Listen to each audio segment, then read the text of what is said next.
One of the coolest and also meant to be the most important futuristic invention is drones.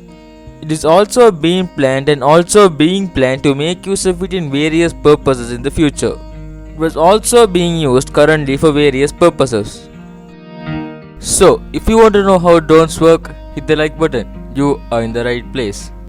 Welcome to my channel, MOI, Multiverse of Intelligence. When it comes to drones, they are in various mode designs and versions. However, each have their unique purposes and errors. Currently, the best and the most efficient drone is called the Quadcopter. It is also meant to be the combination of drone and helicopter. It is simply a drone with 4 rotors. So, why is this drone so special and how does it work? The main features of the drones are A. It can lift weight, B. It can turn in all directions, C. It can rotate in its tilt point, and D. It is simply made. So, how does it work? It is not much complicated as it looks like.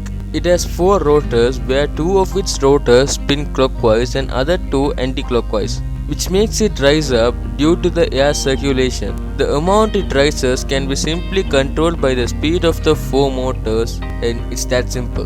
And these rotors also be the reason for it turning. It is simply by when it wants to move forward, the first 2 rotors facing the specific direction is slowed down, which makes it fall, and with control it simply moves forward. Also, this should be light enough to be lifted. So, this is how a drone works. I hope this video was useful. If so, hit the like button, and a tap to the subscribe button could be magnificent. Also, share this video to your friends. Hope they make it useful too. Leave your feedbacks and opinions as comments. And also give me a topic you want to learn about. Get you in the next one.